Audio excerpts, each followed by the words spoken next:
ಸರ್ವಶಕ್ತನೂ ಆದ ಲಿಂಗದೇವನನ್ನ ಮಂದಿರದಲ್ಲಿ ಸ್ಮರಿಸಿ ಧರ್ಮಕರ್ತ ಮಂತ್ರಪುರುಷ ಲಿಂಗಾಯತ ಧರ್ಮ ಸಂಸ್ಥಾಪಕ ಗುರು ಬಸವಣ್ಣನವರನ್ನ ಮನದಲ್ಲಿ ಧ್ಯಾನಿಸಿ ಬಸವ ಧರ್ಮ ಪೀಠದ ಪ್ರಥಮ ಅಧಿಕಾರಿಗಳಾದ ಲಿಂಗೈಕ್ಯ ಪೂಜ್ಯ ಶ್ರೀ ಜಗದ್ಗುರು ಮಹಾಜಗದ್ಗುರು ಲಿಂಗಾನಂದ ಅಪ್ಪಾಜಿಯವರನ್ನ ಮನದಲ್ಲಿ ನೆನೆದುಕೊಂಡು ಇಂದಿನ ಕಾರ್ಯಕ್ರಮದಲ್ಲಿ ದಿವ್ಯ ಸನ್ನಿಧಿಯನ್ನು ವಹಿಸಿರುವಂತಹ ಅನೇಕ ಪೂಜ್ಯರೇ, ಕಾರ್ಯಕ್ರಮದ ಮುಖ್ಯ ಅತಿಥಿಗಳಾಗಿ ಆಗಮಿಸಿ ಕಾರ್ಯಕ್ರಮವನ್ನು ಉದ್ಘಾಟನೆ ಮಾಡಲಿರುವಂತಹ ಶರಣರಾದ ಶಂಕರ್ ಬಿದ್ರಿಯವರೇ, ಡಾಕ್ಟರ್ ಬಸವರಾಜ್ ಭೋಗಾರ್ರವರೇ, ಇನ್ನಿತರ ಗಣ್ಯರೇ, ಈ ಸಭೆಯಲ್ಲಿ ಸಮಾವೇಶವಾಗಿರುವ ಎಲ್ಲ ಶರಣ ಬಂಧುಗಳೇ, ನಿಮ್ಮೆಲ್ಲರಿಗೂ ಶರಣು ಶರಣಾರ್ಥಿ. ಯಾಕೆ ನಾವು ಶರಣ ಮೇಳವನ್ನು ಮಾಡಬೇಕು? ಪ್ರತಿ ವರ್ಷ ಏನು ದುಡ್ಡು ಜಾಸ್ತಿ ಆಗಿದೆ ಅಂತಂದು ಅದನ್ನು ಅಪವ್ಯಯ ಮಾಡೋದಕ್ಕೋಸ್ಕರ ಮಾಡಬೇಕಾ? ಅಥವಾ ನಿಮ್ಗೇನು ಕೆಲಸ ಇಲ್ಲ ಅದಕ್ಕೆ ನಿಮ್ಮನ್ನ 4-5 ದಿನ ಸೋಮವಾರಿಗಳನ್ನಾಗಿ ಮಾಡಬೇಕು ಅಂತ ಇಲ್ಲಿ ಕಳಿಸ್ತಿದೀವಾ? ಇಲ್ಲ. ಅದನ್ನು ಅಕ್ಕಮಹಾದೇವಿ ಬಹಳ ಅಕ್ಕಮಹಾದೇವಿ ವಚನಗಳಂತೂ ಒಂದು ರೀತಿ ಶಾಸನಗಳಿದ್ದ ಹಾಗೆ. ಶಾಸನಗಳು ಹೇಗೆ ಈ ವಿಧಾನಸಭೆಯಲ್ಲಿ ಕೆಲವು ಆರ್ಡರ್ ಪಾಸ್ ಮಾಡ್ತಾರಲ್ಲ, ಒಂದೊಂದು ವಚನನೂ ಕೂಡ ಅದ್ಭುತವಾದಂಥ, ಅದಕ್ಕೆ ಅಕ್ಕಮಹಾದೇವಿ ವಚನಕ್ಕೆ ಸಮಾನವಾಗಿ ಬೇರೆ ಯಾವ ವಚನಗಳು ಇಲ್ಲ ಅಂತೇಳಿ ಚನ್ನಬಸವಣ್ಣವರು ಟಿಪ್ಪಣಿನೇ ಬರೆದು ಬಿಟ್ಟಿದ್ದಾರೆ. ಇಲ್ಲಿ ಹೇಳ್ತಾ ಇದ್ದಾರೆ, ಜೀವನದಲ್ಲಿ ಕಣ್ಣಿಗೆ ಶೃಂಗಾರ, ಗುರು ಹಿರಿಯರ ನೋಡುವುದು. ಏನಪ್ಪ ಕಣ್ಣಿಗೆ ಶೃಂಗಾರ ಅಂದ್ರೆ ಗುರು ಹಿರಿಯರನ್ನ ನೋಡುವುದು ಅಂತ. ಅಂದ್ರೆ ಬರೀ ಹಿರಿಯರನ್ನ ನೋಡುವುದು ಅಂತ ಅಷ್ಟೇ ಕೊಟ್ಟಿದ್ರೆ, ಒಬ್ಬ ಲೌಕಿಕ ಹೆಣ್ಣುಮಗಳು ಮದುವೆಯಲ್ಲಿ ಎಲ್ಲರೂ ಒಬ್ರಿಗೊಬ್ರು ಸೇರ್ತಾರೆ, ಇಂಥದಕ್ಕೆ ಬೇಕಾದ ಜನ ಲೌಕಿಕ ಸೇರ್ತಾರೆ, ಏನ್ ದೊಡ್ಡ ಮಾತು ಅನ್ಬೋದು. ಇಲ್ಲ, ಗುರು ಹಿರಿಯರ ನೋಡುವುದು, ಗುರು ದರ್ಶನ, ಶರಣ ದರ್ಶನ, ಇವೆರಡೂ ಬಹಳ ಮುಖ್ಯ. ಗುರುದರ್ಶನವನ್ನ ಮಾಡಿಕೊಂಡು ಪಾರಲೌಕಿಕತೆಗೆ ಹೋಗ್ಬೇಕು, ಶರಣ ದರ್ಶನವನ್ನ ಮಾಡಿಕೊಂಡು ಲೌಕಿಕವಾಗಿ ಸಾರ್ಥಕವಾಗಿ ಬದುಕಬೇಕು. ಅದಕ್ಕಾಗಿ ಎಷ್ಟು ಸುಂದರವಾಗಿ ಹೇಳ್ತಾಳೆ, ಕಣ್ಗೆ ಶೃಂಗಾರ, ಗುರು ಹಿರಿಯರ ನೋಡುವುದು. ಕರ್ಣಕ್ಕೆ ಶೃಂಗಾರ, ಪುರಾತರ ಸುಗಿತಂಗಳ ಕೇಳುವುದು. ಕಿವಿಗೆ ಯಾವುದು ಶೃಂಗಾರ ಅಂತಂದ್ರೆ ಪುರಾತರ. ಕೆಲವು ಶಬ್ದಗಳನ್ನ ಸರಿಯಾಗಿ ನೀವು ಅರ್ಥ ಮಾಡ್ಕೋಬೇಕು. ಏನಂದ್ರೆ ವಚನಗಳಲ್ಲಿ ಪಾಪ ಗೊತ್ತಾಗಲ್ಲ ಈ ವಚನಗಳ ಪಾಠಾಂತರ ಮಾಡೋರಿಗೆ. ಪುರಾತನರು ಬೇರೆ, ಪುರಾತರು ಬೇರೆ. ನೀವು ತಿಳ್ಕೊಂಡು ಓದ್ರಿ, ವಚನಗಳು ಅರ್ಥ ಆಗ್ತವೆ. ಪುರಾತನರು ಬೇರೆ, ಪುರಾತರು ಬೇರೆ. ಪುರಾತನರು ಅಂತಂದ್ರೆ ಯಾರಂದ್ರೆ ತಮಿಳುನಾಡಿನಲ್ಲಿ ಆಗಿ ಹೋಗಿರುವಂತಹ 63 ಜನ ಪುರಾತನರು ಅಂತ ಬರ್ತಾರೆ. ಅವರಲ್ಲಿ ಭಕ್ತಿ ಪಂಥ, ಅದು ಕೂಡ ಶಿವಪಂಥ, ಭಕ್ತಿ ಪಂಥ, ಅವರನ್ನ ಪುರಾತನರು ಅಂತ ಕರೀತಾ ಇದ್ದಾರೆ. ಆದ್ರೆ ಪುರಾತನರು ಅಂದ್ರೆ ನಮ್ಮ ಶರಣರು, ನಮ್ಮ ಶರಣ ಸಂಸ್ಕೃತಿಯವರು. ಅದಕ್ಕಾಗಿ ಇಲ್ಲಿ ಹೇಳ್ತಾರೆ ಪುರಾತರ ಅಂದ್ರೆ ನಮ್ಮ ಶರಣರ ಸುಗಿತಂಗಳ ಕೇಳುವುದು. ಅವರು ಕೊಟ್ಟಂತ ಈ ವಾಣಿ ಏನಿದೆಯಲ್ಲ ಅದನ್ನ ಕೇಳೋದು ಕಿವಿಗೆ ಬಹಳ ಇಂಪಾದಂತಹದ್ದು. ಅದಕ್ಕೆ ನಾವು ಪ್ರತಿನಿತ್ಯ ಕೇಳ್ತಾ ಇರಬೇಕು, ವಚನಗಳನ್ನ ಕೇಳ್ತಾ ಇರಬೇಕು. ನಿಮ್ಗೆ ಹೇಳ್ತೀನಿ, ನಮ್ಮ ಸಮಾಜ ದಾರಿ ಬಿಟ್ಟು ತನ್ನ ಮೂಲ ಧರ್ಮಕ್ಕೆ ವಿಕೃತವಾದ ರೀತಿಯಲ್ಲಿ ಹೋಗಿದ್ದು ಕಾರಣ ಏನು ಅಂದ್ರೆ ವಚನ ಸಾಹಿತ್ಯದ ಅಧ್ಯಯನ ಇಲ್ಲದಕ್ಕಾಗಿ. ವಚನ ಸಾಹಿತ್ಯದ ಅಧ್ಯಯನ ಇಲ್ಲದೆ ಅದೇನಾಗೋಯ್ತು, ಕಲ್ಯಾಣದಲ್ಲಿ ಕ್ರಾಂತಿ ಆಯ್ತು. ಕಲ್ಯಾಣದಲ್ಲಿ ವರ್ಣಾಂತರ ವಿವಾಹವನ್ನು ಮಾಡಿದಾಗ ವಿಪ್ಲವ ಆಯಿತು. ವೈದಿಕ ಶಾಹಿಯವರು, ಪುರಾತನ ಶಾಹಿಯವರು ಶರಣರಿಗೆ ಬಹಳ ಕಿರುಕುಳವನ್ನು ಕೊಟ್ಟರು, ರಾಜನಿಗೆ ಪ್ರಚೋದನೆಯನ್ನು ಕೊಟ್ಟು ಗುರು ಬಸವಣ್ಣನವರಿಗೆ ಗಡೀಪಾರನ್ನ ಮಾಡಿದರು. ಅವರು ಗಡೀಪಾರಾಗಿ ಹೋದ್ಮೇಲೆ ಹರಳಯ್ಯ ಮಧುವರ್ಸರ ವಧೆಯನ್ನು ಮಾಡಿಸಿದ್ರು, ಎಳೆಗೂಟ ಶಿಕ್ಷೆ ಕೊಟ್ಟರು. ಅದಾದ ಮೇಲೆ ಶರಣರನ್ನೆಲ್ಲರನ್ನೂ ಕೂಡ ಖಂಡಲ್ಲಿ ಕೊಲ್ಲಬೇಕು ಅನ್ನುವಂಥ ಒಂದು ಆದೇಶವನ್ನ ಕೊಟ್ಬಿಟ್ರು. ಹೀಗೆಲ್ಲ ಆಗಿ ಬಹಳ ಅವ್ಯವಸ್ಥೆ ಆಯ್ತು. ನಿಜ ಅಂದ್ರೆ ನಿಮ್ಗೊಂದು ಮಾತು ಹೇಳ್ತೀನಿ, ಹೀಗೆ ಬಹುಶಃ ಆಗ್ಬೋದು ಅನ್ನುವಂಥದ್ದು ಅನೇಕರಿಗೆ ಗೊತ್ತಿತ್ತು. ಈಗ ಅಲ್ಲಮ ಪ್ರಭುದೇವರಂತವರು ಸೂಚನೆ ಕೊಟ್ಟರು, ಅಪ್ಪ ಬಸವಣ್ಣ, ಇನ್ನೂ ಇದು ಬಹಳ ದೊಡ್ಡ ಹೆಜ್ಜೆ ಆಗುತ್ತೆ. ವರ್ಣಾಂತರ ವಿವಾಹವನ್ನು ಮಾಡುವಂತಹದ್ದು ಸಾಮಾನ್ಯವಾದ ಹೆಜ್ಜೆ ಅಲ್ಲ. ಈ ಹೆಜ್ಜೆಯನ್ನು ಇಟ್ಟರೆ ಬಹಳ ದೊಡ್ಡ ವಿಪ್ಲವ ಆಗುತ್ತೆ ಅಂತ ಹೇಳಿದ್ವಿ. ಆದ್ರೆ ಬಸವಣ್ಣವರು ಅಂದ್ರು, ಎಂದಾದ್ರೂ ಒಂದು ದಿನ ಕ್ರಾಂತಿ ಹೊರಗೆ ಬರಲೇಬೇಕಲ್ಲ. ಎಂದಾದ್ರೂ ಒಂದು ದಿನವಾದರೂ ಸತ್ಯ, ನಾವು ಸತ್ಯ ನುಡಿಯ ಮುಚ್ಚಿಟ್ಟು ಎಷ್ಟು ದಿನ ಅಂತ ಹೋಗೋದು. ಇರ್ಲಿ, ಬಂದಿದ್ದನ್ನ ನಾವು ಎದುರಿಸೋಣ ಅಂತ ಹೇಳಿ ವರ್ಣಾಂತರ ವಿವಾಹಕ್ಕೆ ಅವರು ಒಂದು ಒಪ್ಪಿಗೆಯನ್ನು ಕೊಟ್ಟು ವಿವಾಹ ಎಲ್ಲ ಆಯಿತು. ಅದರಿಂದ ಜಾತಿವಾದಿಗಳು ಅತ್ಯಂತ ಉದ್ರೇಕಗೊಂಡರು. ಭಾರತ ದೇಶದಲ್ಲಿ ನಡೆದ ಮೊಟ್ಟ ಮೊದಲ ಪ್ರತಿಲೋಮ ವರ್ಣಾಂತರ ವಿವಾಹ, ಶಬ್ದಗಳನ್ನ ನೆನಪಿಟ್ಕೋಬೇಕು. ಪ್ರತಿಲೋಮ ವಿವಾಹ ಮತ್ತು ವರ್ಣಾಂತರ, ಜಾತ್ಯತೀತ ವಿವಾಹ ಅಲ್ಲ. ಏನ್ರಿ ಜಾತ್ಯತೀತ ವಿವಾಹ ಅಂದ್ರೆ ಏನಂದ್ರೆ, ಈಗ ವೈದಿಕ ಧರ್ಮದ ಕ್ಲಾಸಿಫಿಕೇಶನ್ ಪ್ರಕಾರ ಬ್ರಾಹ್ಮಣ, ಕ್ಷತ್ರಿಯ, ವೈಶ್ಯ, ಶೂದ್ರ, ಅದರಲ್ಲಿ ಬೇರೆ ಬೇರೆ ಜಾತಿಗಳು ಬರ್ತಾವೆ. ಈಗ ಉದಾಹರಣೆಗೆ ಶೂದ್ರರು ಅಂತ ಕರೀತಾರಲ್ಲ, ಅವರು ಯಾರನ್ನು ನಾವು ಕರೆಯಲ್ಲ, ನಾವು ಯಾರನ್ನೂ ಕರೆಯಲ್ಲ, ನಾವೆಲ್ಲರನ್ನೂ ಮಾನವರು ಶರಣರು ಅಂತೀವಿ, ಅವ್ರು ಕರೀತಾರೆ. ಈಗ ಒಕ್ಕಲಿಗರು, ಕರ್ನಾಟಕದಲ್ಲಿ ಹಳೆ ಮೈಸೂರು ಒಕ್ಕಲಿಗರು, ಕುರುಬರು, ಇವರೆಲ್ಲ ಏನಿದಾರಲ್ಲ ಅವ್ರ ಪ್ರಕಾರ ಶೂದ್ರ ವರ್ಣದಲ್ಲಿ ಬರ್ತಾರೆ ಅವರು. ಅಂದರೆ ಅನೇಕ ಜಾತಿಗಳಿವು, ವರ್ಣದಲ್ಲಿ ಮತ್ತೆ ಜಾತಿಗಳು ಬರ್ತವೆ. ಇಲ್ಲಿ ಬಸವಣ್ಣವರು ಮಾಡಿದ್ದು ಜಾತಿ ಎರಡಲ್ಲ, ಎರಡು ಜಾತಿ ವಿವಾಹವಲ್ಲ, ಎರಡು ವರ್ಣಗಳ ವಿವಾಹ. ಯಾವುದು? ಒಂದು ಬ್ರಾಹ್ಮಣ ವರ್ಣ, ಅದು ಈ ಇಡೀ ಶ್ರೇಣೀಕೃತ ವ್ಯವಸ್ಥೆಯಲ್ಲಿ ಅತ್ಯಂತ ಮೇಲೆ ಇದ್ದಂಥ ಬ್ರಾಹ್ಮಣ ವರ್ಣದ ಮಧುವರಸನ ಮಗಳನ್ನ, ಅತ್ಯಂತ ಕೆಳಶ್ರೇಣಿಯಲ್ಲಿ ಇದ್ದಂಥ ಅಸ್ಪೃಶ್ಯನ ಮಗನಾದಂಥ ಹರಳೆಯನವರಿಗೆ ಕೊಟ್ಟು ಮದುವೆಯನ್ನು ಮಾಡಿಸಿದ್ರಲ್ಲ, ಇದಕ್ಕೇನು ಹೇಳ್ತಾರೆ? ಪ್ರತಿಲೋಮ ವಿವಾಹ ಅಂತ ಕರೀತಾರೆ. ಅಂದರೆ ಸಣ್ಣ ಜಾತಿಯ ಹುಡುಗಿ ದೊಡ್ಡವನ ಜಾತಿಯವನ ಮನೆಗೆ ಹೋಗೋದು ಅದು ಅನುಲೋಮ ವಿವಾಹ ಅಂತಾರೆ. ದೊಡ್ಡ ಜಾತಿಯ ಹುಡುಗಿ ಸಣ್ಣ ಜಾತಿಯವನ ಮನೆಗೆ ಹೋಗೋದಕ್ಕೆ ಪ್ರತಿಲೋಮ ವಿವಾಹ. ಇದು ವೈದಿಕ ಧರ್ಮದ ಪ್ರಕಾರ ಅಕ್ಷಮ್ಯ ಅಪರಾಧ. ಅದನ್ನು ಮಾಡಿದವರಿಗೆ ಕಣ್ಣಿಗೆ ಇಳಿಸ್ಬೇಕು, ಅವ್ರನ್ನ ಕೊಲ್ಲಬೇಕು, ಅವ್ರ ಕಿವಿ ಕಾಸಿ ಹಾಕಬೇಕು. ಒಂದೇ ಎರಡೇ ಶಿಕ್ಷೆಗಳನ್ನ ಆ ಮನು ಅನ್ನುವಂಥ ಒಬ್ಬ ಪಾಪಿ ಮನುಶಾಸ್ತ್ರ ಅಂತ ಬರೆದಿದ್ದಾನೆ. ಅವನು ಇಡೀ ಭಾರತ ದೇಶ ಹಾಳಾಗ್ಲಿಕ್ಕೆ ಆ ಪಾಪಿ ಮನುನೇ ಕಾರಣ ಅಂತ ತಿಳ್ಕೊಂಡು ಖಂಡಿತ ಹೇಳ್ಬೋದು. ಅದಕ್ಕಾಗಿ ಅಂಬೇಡ್ಕರ್ ಅವರು ಮನುಸ್ಮೃತಿಯನ್ನ ಮುಂಬೈಯಲ್ಲಿ ಚೌಕದಲ್ಲಿ ಸುಟ್ಟು ಅವ್ರ ಪ್ರತಿಭಟನೆಯನ್ನ ಮಾಡಿದರು. ಈ ಪುಸ್ತಕದಿಂದಲೇ ಇಡೀ ದೇಶ ಹಾಳಾಗಿದೆ ಅಂತ ಹೇಳಿ ಪ್ರತಿಭಟನೆಯನ್ನ ಮಾಡಿದರು. ಆದ್ದರಿಂದ ವರ್ಣಾಂತರ ವಿವಾಹ ಆದಾಗ ವಿಪ್ಲವ ಆಯಿತು, ಸ್ವಲ್ಪ ಅವ್ಯವಸ್ಥೆ ಆಯಿತು ನಿಜ. ಆದರೆ ಏನಾಯಿತು, ಧರ್ಮ ಇನ್ನು ಸ್ವಲ್ಪ ಪೂರ್ತಿ ಆಗಬೇಕಾಗಿತ್ತು. ನಮ್ಮ ಧರ್ಮದ ಬಗ್ಗೆ ಎಲ್ಲ ಮಾಡ್ತಾ ಇದ್ರು, ರೆಡಿ ಮಾಡ್ತಾ ಇದ್ರು. ಏನ್ರಿ, ಈಗ ಸಾಮಾನೆಲ್ಲ ಸಂಗ್ರಹ ಮಾಡಿಕೊಂಡ್ರು. ಏನು ಅಕ್ಕಿ, ಬೇಳೆ, ಬೆಲ್ಲ ಎಲ್ಲ ಸಂಗ್ರಹ ಮಾಡಿಕೊಂಡ್ರು. ಇನ್ನು ಅಡುಗೆ ಮಾಡೋದು, ಊಟಕ್ಕಿಡೋದು ಅಷ್ಟೇ ಉಳಿದಿತ್ತು ಶರಣರಿಗೆ. ಅಷ್ಟರೊಳಗೆ ಕಲ್ಯಾಣ ಕ್ರಾಂತಿ ಆಗೋಯ್ತು.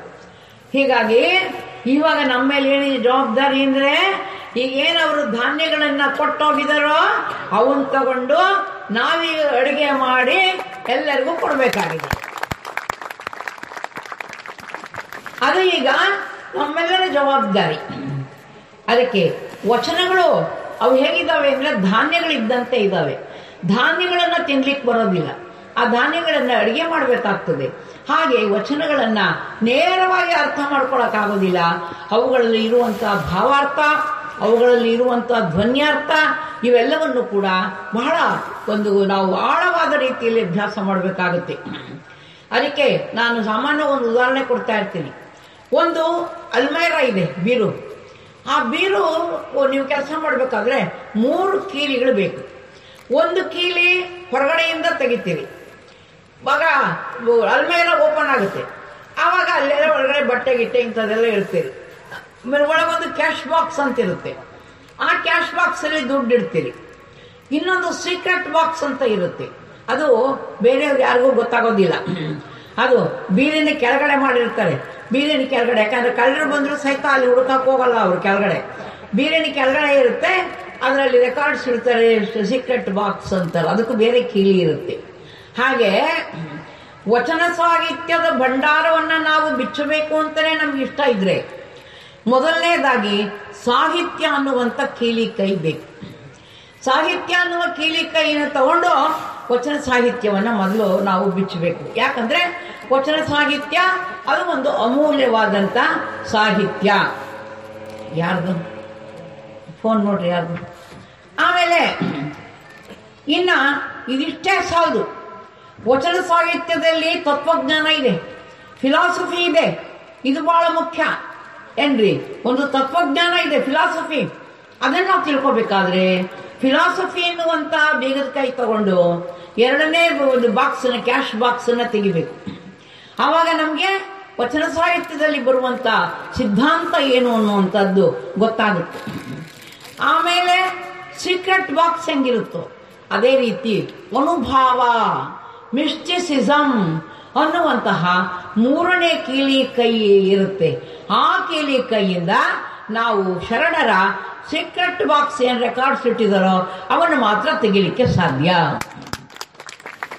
ಆದ್ರಿಂದ ನಿಮಗೆ ಮೂರು ಬೇಕು. ಸಾಹಿತ್ಯದ ಸಂಸ್ಕಾರ ಬೇಕು, ತತ್ವಜ್ಞಾನದ ಲೇಪನ ಬೇಕು, ಆನಂತರ ಅನುಭವದ ಲೇಪನ ಬೇಕು, ಅನುಭವದ ಸಂಶೋಧನೆ ಬೇಕು. ಹೀಗೆ ವಚನ ಸಾಹಿತ್ಯ ಅನ್ನುವಂಥದ್ದು ಮಲ್ಟಿ ಡೈಮೆನ್ಷನಲ್, ಅನೇಕ ಮುಖಗಳಿರುವಂಥ ಒಂದು ಅದ್ಭುತವಾದಂಥ ಸಾಹಿತ್ಯ ಅನ್ನೋದನ್ನ ನಾವು ಕಾಣ್ತಾ ಇದ್ದೀವಿ. ಅದಕ್ಕೆ ಇಲ್ಲಿ ಅಕ್ಕಮಹಾದೇವಿ ತಾಯಿಯವರು ಹೇಳ್ತಾರೆ, ವಚನಕ್ಕೆ ಶೃಂಗಾರ ಸತ್ಯವನ್ನುಡಿಯುವುದು, ಕರ್ಣಕ್ಕೆ ಶೃಂಗಾರ ಪುರಾತರ ಸುಗಿತಂಗಳ ಕೇಳುವುದು. ಶರಣರ ವಾಣಿಯನ್ನು ಕೇಳೋದಕ್ಕೆ ನಮ್ಮ ಕಿವಿ ಆತುರದಿಂದ ಕಾತುರದಿಂದ ಕಾಯ್ಬೇಕಂತೆ. ವಚನಕ್ಕೆ ಶೃಂಗಾರ ಸತ್ಯವನ್ನು ನುಡಿಯುವುದು. ನಮ್ಮ ನಾಲಿಗೆಗೆ ಏನು ಶೃಂಗಾರ? ತಿಂಡಿ ತೀರ್ಥಗಳಲ್ಲ, ಸತ್ಯವನ್ನು ನುಡಿಯುವುದು. ಯಾಕೆಂದ್ರೆ ನಾವು ಏನಾಗಿದೆ ಅಂದರೆ ನಿಮಗೆಲ್ಲ ಗೊತ್ತಿದೆ, ಈಗ ಈ ಚಳುವಳಿ ನಡೀತಾ ಇದೆಯಲ್ಲ, ಈಗ ನಮ್ಮ ಬಗ್ಗೆ ತುಂಬ ಸಿಟ್ಟಿದೆ ಏನಿದೆ. ಪಂಚಪೀಠಾಧೀಶರಿಗೆ, ಆಮೇಲೆ ಇನ್ನೂ ಅನೇಕರಿಗೆ, ಆಮೇಲೆ ಶಾಮನೂರು ಶಿವಶಂಕರಪ್ಪನವ್ರಿಗೆ, ವೀರಶೈವ ಮಹಾಸಭಾದವ್ರಿಗೆ ನಮ್ಮ ಮೇಲೆ ಭಯಂಕರ ಸಿಟ್ಟು ಅವರಿಗೆ. ಯಾಕಂದರೆ ಯಾರು ಬಿಟ್ಟರು ಇವ್ರು ಬಿಡೋದಿಲ್ವಲ್ಲ, ಇವರು ಲಿಂಗಾಯತ ಅನ್ನೋದಕ್ಕೆ ಗಟ್ಟಿಯಾಗಿ ಹಂಚ್ಕೊಂಡ್ಬಿಟ್ಟಿದ್ದಾರೆ. ಇವ್ರನ್ನೇನು ಮನವೊಲಿಸ್ಬೇಕು? ಅವಾಗೆಲ್ಲ ಹೇಳಿದ್ರು ನಾವೆಲ್ಲ ಹೋಗಿ ಮನವೊಲಿಸ್ತೀವಿ ಅವ್ರನ್ನ ಅಂತ. ಅದಕ್ಕೆ ಎಂದೂ ಸಾಧ್ಯ ಇಲ್ಲ ನಮ್ಮನ್ನು ಮನವೊಲಿಸೋಕ್ಕೆ. ನಾವು ಯಾವುದೇ ಸತ್ಯವನ್ನು ಮೊದಲು ವಿಚಾರ ಮಾಡೇ ಒಪ್ಕೋತೀವಿ ಹೊರತು ನಾವು ಒಪ್ಕೊಂಡು ಆಮೇಲೆ ವಿಚಾರ ಮಾಡೋಕ್ಕೆ ಹೋಗೋದಿಲ್ಲ. ಅದಕ್ಕೆ ಇಲ್ಲಿ ತುಂಬ ಚೆನ್ನಾಗಿ ಹೇಳ್ತು, ವಚನಕ್ಕೆ ಶೃಂಗಾರ ಸತ್ಯವ ನುಡಿಯುವುದು, ಸಂಭಾಷಣೆಗೆ ಶೃಂಗಾರ ಸದ್ಭಕ್ತರ ನುಡಿಗಣನ. ಏನು ಸುಂದರವಾದ ಮಾತ್ರಿ. ಸಂಭಾಷಣೆಗೆ ಶೃಂಗಾರ, ಒಬ್ರಿಗೊಬ್ರು ಮಾತಾಡುವಾಗ, ಸಂಭಾಷಣೆ ಮಾಡುವಾಗ ವಚನ ಸಾಹಿತ್ಯದ ಪದಗಳನ್ನು, ವಾಕ್ಯಗಳನ್ನು ಬಳಸಿ ಬಳಸಿ ಮಾತಾಡಿದರೆ ಅದು ಅದ್ಭುತವಾದಂಥ ವಾಗ್ಮಿತ್ವಾಗುತ್ತೆ. ನೋಡಿ, ನೀವು ಒಂದೊಂದು ವಾಕ್ಯನೂ ಕೂಡ ವಚನ ಸಾಹಿತ್ಯದಲ್ಲಿ ಆಚಾರವೇ ಸ್ವರ್ಗ, ಅನಾಚಾರವೇ ನರಕ, ಕಾಯಕವೇ ಕೈಲಾಸ, ಮರ್ತ್ಯಲೋಕವೆಂಬುದು ಕರ್ತನ ಮಹಾಮನೆ, ಹೀಗೆಲ್ಲ ಶಬ್ದಗಳೇನಿದಾವಲ್ಲ, ಈ ಉಕ್ತಿಗಳನ್ನು ಬಳಸ್ಕೊಂಡು ನಾವು ಸಂಭಾಷಣೆ ಮಾಡ್ತಾ ಇದ್ರೆ ಅದು ಭಾಳ ಪ್ರೌಢ ಅಂತ ಅನ್ನಿಸ್ಕೊಳ್ತಾ ಇದೆ. ಕರಕ್ಕೆ ಶೃಂಗಾರ ಸತ್ಪಾತ್ರಕ್ಕೀವುದು. ನಮ್ಮ ಕೈಗೆ ಯಾವುದು ಶೃಂಗಾರ ಅಂತಂದರೆ ಸತ್ಪಾತ್ರಕ್ಕೆ ಕೊಡುವುದು, ಉತ್ತಮವಾದ ಕಾರ್ಯಕ್ಕೆ ಕೊಡುವುದು. ಏಕೆಂದರೆ ನಮ್ಮಲ್ಲಿ ನೋಡ್ತೀವಿ ನಾವು, ಸುಮ್ಮನೆ ದಾನಿಗಳು ಕೆಲವರು ಇರ್ತಾರೆ, ಅಂದರೆ ಯಾರಿಗೆ ಬೇಕಾದ್ರೂ ಏನಕ್ಕೆ ಬೇಕಾದ್ರೂ ಕೊಟ್ಬಿಡ್ತಾರೆ. ಕುರಿ ಕಡಿತೀವಿ ಅಂದರೂ ಕೊಡ್ತಾರೆ, ಕೋಣನ ಕಡಿತೀವಿ ಅಂದರೂ ಕೊಡ್ತಾರೆ. ಅದೆಲ್ಲ ಅಲ್ಲ. ಯಾಕೆಂದರೆ ಈಗ ಅಂಥದಕ್ಕೊಂದು ದಾನ ಮಾಡಿದರೆ ಆ ಪ್ರಾಣಿಯನ್ನು ಬಲಿ ತಗೊಂಡಾಗ ಅದರಲ್ಲೇನು ಪಾಪ ಬರುತ್ತೋ ಆ ಪಾಪದಲ್ಲಿ ಇವ್ರಿಗೂ ಪಾಲು ಬರುತ್ತೆ ಅಂದಾಗ ಅಂಥದ್ದು. ಅದಕ್ಕೆ ಸತ್ಪಾತ್ರಕ್ಕೀವುದು. ನಾನು ಕೊಡುವಂತಹ ಈ ದಾನ, ದಾಸೋಹ, ಇದು ಸತ್ಪಾತ್ರಕ್ಕೆ ಹೋಗುತ್ತೋ ಇಲ್ವೋ, ಉಪಯೋಗ ಆಗುತ್ತೋ ಇಲ್ವೋ ಅನ್ನುವಂತಹ ಭಾವನೆ ಬರಬೇಕು. ಇದು ಬಹಳ ಮುಖ್ಯವಾದದ್ದು. ಅದಕ್ಕೆ ಸತ್ಪಾತ್ರಕ್ಕೆ ಈವುದು. ಜೀವಿಸುವ ಜೀವಿತಕ್ಕೆ ಶೃಂಗಾರ ಗಣಮೇಳಾಪ. ಅಯ್ಯೋ, ಇದಂತೂ ವಾಕ್ಯ ಕಿರೀಟ ಇಟ್ಟಂಗಿದೆ, ಕಿರೀಟ. ಸತ್ಪಾತ್ರಕ್ಕೆ ಶೃಂಗಾರ, ಜೀವಿಸುವ ಜೀವಿತಕ್ಕೆ ಶೃಂಗಾರ ಗಣಮೇಳಾಪ. ಮನುಷ್ಯನ ಜೀವಿತಕ್ಕೆ ಯಾವುದು ಶೃಂಗಾರ ಅಂದರೆ ಆಗಾಗ ನಾವು ಮಾಡುವಂಥ ಗಣಗೋಷ್ಠಿಗಳು, ಗಣಮೇಳಾಪ, ಗಣಗೋಷ್ಠಿಗಳು ಏನ್ರಿ. ಇದನ್ನ ನಾವು ಪ್ರತಿಯೊಬ್ಬರು ರೂಢಿಸ್ಕೋಬೇಕು. ದಯವಿಟ್ಟು ತಿಳ್ಕೊಳ್ಳಿ. ಈಗ ಎಷ್ಟೋ ಜನ ಮಠಾಧಿಪತಿಗಳು ಪರವಾಗಿಲ್ಲ, ಒಂದು ರೀತಿ ದಾರಿಗೆ ಬರ್ತಾ ಇದ್ದಾರೆ. ಮೊದಲು ಅವರು ಶ್ರೀ ಗುರು ಬಸವಲಿಂಗಾಯ ನಮಃ ಅಂತ ಅವರು ಹ್ಯಾಂಡ್ ಬಿಲ್ಗಳಲ್ಲಿ ಬರಲಿಕ್ಕೂ ಮಾಡ್ತಿರ್ಲಿಲ್ಲ ವಿರಕ್ತರು. ಅವ್ರ ಧರ್ಮ ಅದು, ಆದರೆ ಬರಿತಾ ಇರಲಿಲ್ಲ. ಅಲ್ಲಿ ಮುರುಗೇಶಾಯ ನಮಃ, ವಿಜಯ ಮಹಾಂತೇಶಾಯ ನಮಃ ಅಂಥೇಳಿ ಎಲ್ಲ ತಮ್ಮ ಲೋಕಲ್ ಗದ್ಯಗಳೇನಿದ್ವೋ ಆ ಹೆಸರುಗಳನ್ನು ಮಾತ್ರ ಅವರು ಬರ್ಕೋತಾ ಇದ್ದರು. ಈಗ ಎಲ್ಲ ವಿರಕ್ತರು ಸಹಿತ ಹೆಚ್ಚಾಗಿ ಓಂ ಶ್ರೀ ಗುರು ಬಸವಲಿಂಗಾಯ ನಮಃ ಅನ್ನುವಂಥ ಮಂತ್ರವನ್ನು ಬರೆಯುವಂಥ ಸ್ಥಿತಿಗೆ ಬಂದಿದ್ದಾರೆ. ಇವಾಗ ಕೆಲವು ವಿರಕ್ತರು ಎಡಬಿಡಂಗಿಗಳಾಗಿದ್ದಾರೆ. ಏನ್ರಿ ಪೇಪರ್ನಲ್ಲಿ ಓದ್ತಾ ಇದ್ದೀರಲ್ಲ, ಕೆಲವು ವಿರಕ್ತರು ಎಡಬಿಡಂಗಿಗಳಾಗಿದ್ದಾರೆ. ಏನಂದರೆ ಅವರ ನಿಜವಾದ ಕರ್ತವ್ಯ ಏನು?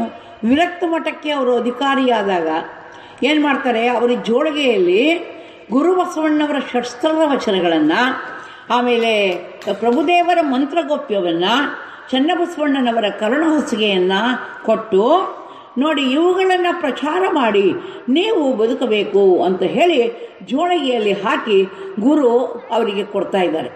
ಅಂದರೆ ದೀಕ್ಷೆ ತಗೊಳ್ಬೇಕಾದ್ರೆ ಈ ರೀತಿಯ ಒಂದು ಪ್ರತಿಜ್ಞೆಯನ್ನು ಮಾಡಿರುವಂಥ ವ್ಯಕ್ತಿಗಳು ಇವತ್ತು ನೋಡಿದರೆ ಬಸವಣ್ಣ ಧರ್ಮಗುರು ಅಲ್ಲ, ವೀರಶೈವ ನಮ್ಮದು ಅನ್ನುವಂಥ ಮಟ್ಟಕ್ಕೆ ಕೆಲವು ವಿರಕ್ತರು ಬಂದಿದ್ದಾರೆ.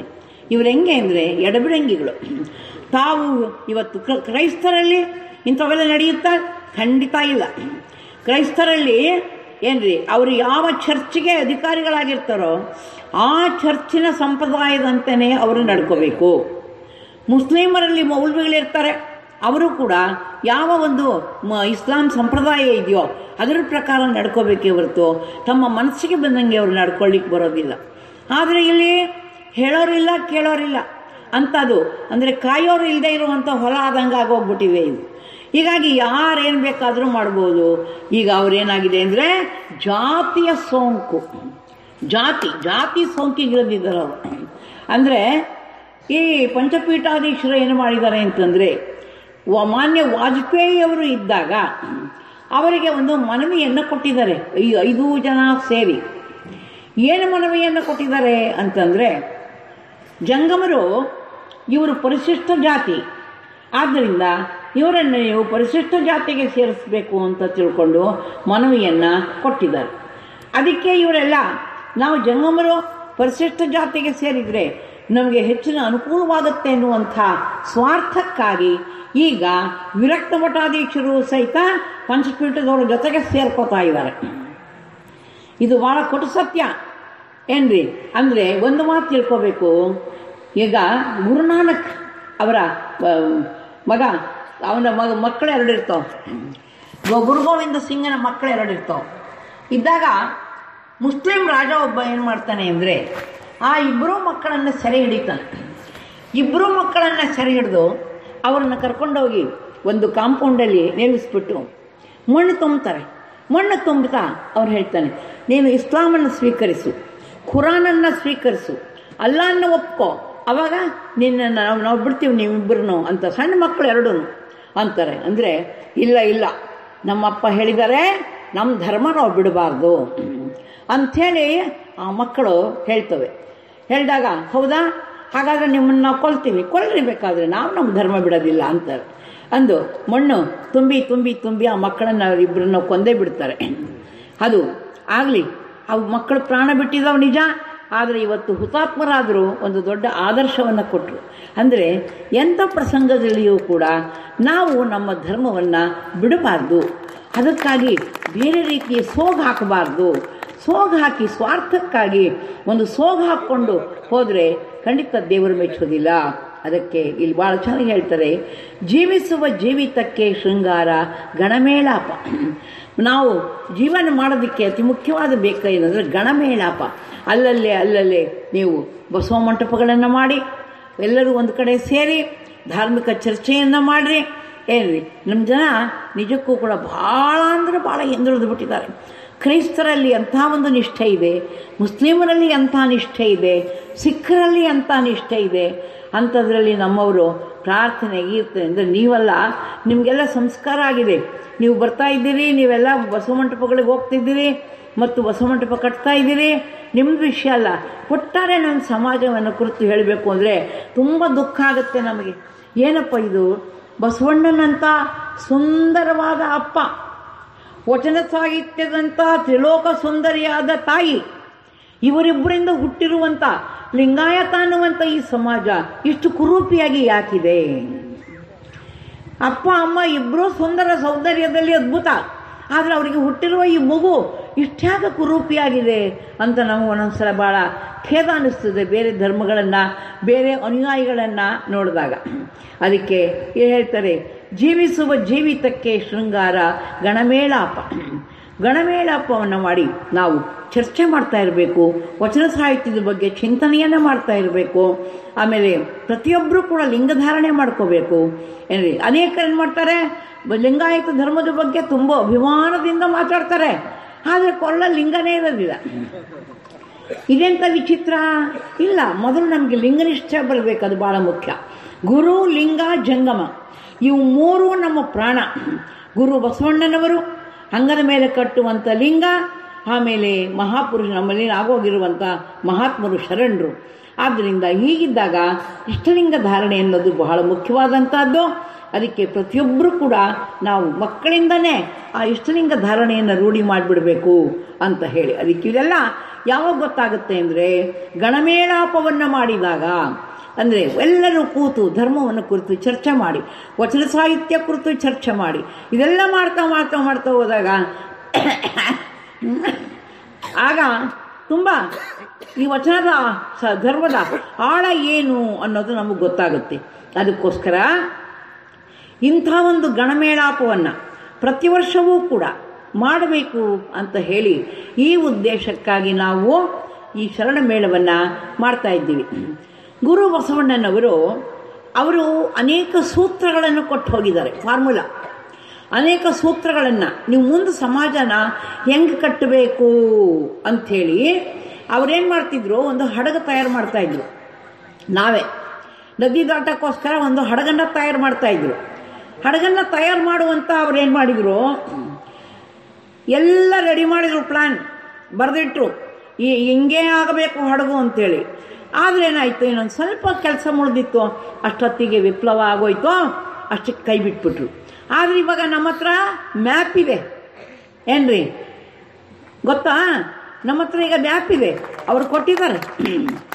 ಆ ಮ್ಯಾಪಿನ ಪ್ರಕಾರ ಈಗ ನಾವು ಸಮಾಜವನ್ನು ಕಟ್ಟಬೇಕು, ಅದು ಭಾಳ ಮುಖ್ಯ.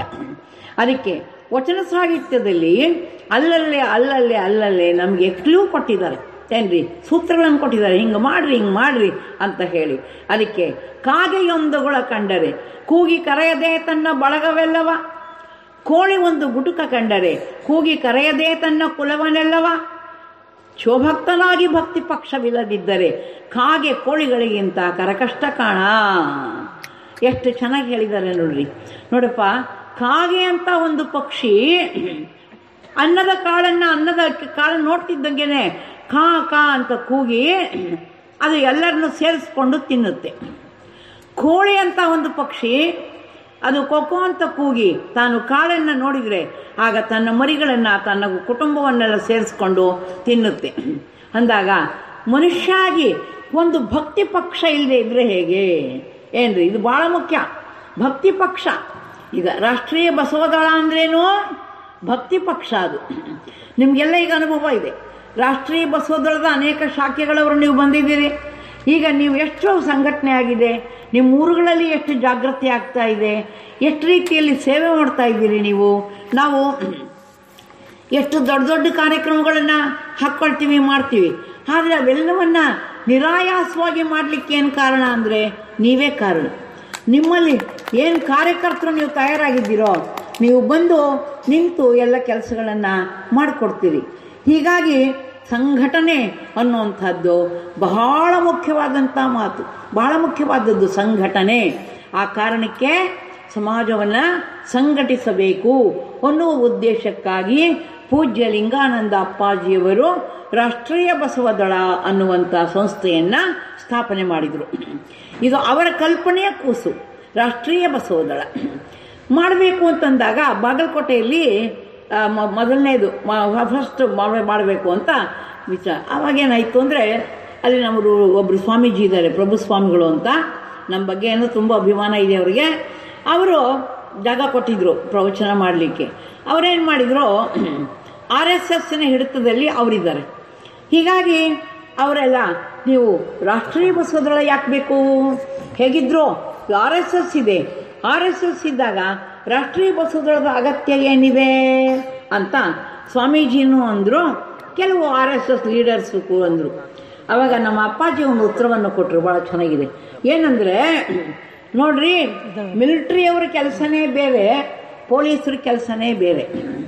ಮಿಲಿಟ್ರಿಯವರು ದೇಶವನ್ನು ಕಾಯ್ತಾರೆ, ಹಾಗೆ ನಮ್ಮ ಲೋಕಲ್ ಸಮಸ್ಯೆಗಳಿಗೆ ಪೊಲೀಸರೇ ಬರ್ತಾರೆ. ಹಾಗೆ ನಿಮ್ಮ RSS ರಾಷ್ಟ್ರೀಯ ಸಮಸ್ಯೆಯನ್ನು ಬಗೆಹರಿಸೋದಕ್ಕೆ ಅದಿರಲಿ, ಮಿಲಿಟ್ರಿ ಆಗಿರಲಿ, ಆದರೆ ನಮ್ದೇನಿದ್ರು ನಮ್ಮ ಧರ್ಮ, ನಮ್ಮ ಸಮಾಜ ಇವುಗಳನ್ನ ಶುದ್ಧೀಕರಣ ಮಾಡಲಿಕ್ಕೋಸ್ಕರ ಇರುವಂಥ ಪೊಲೀಸ್ ಇಲಾಖೆ ಇದ್ದಂತೆ ನಮ್ಮದು ಅಂತ ಹೇಳಿದರು.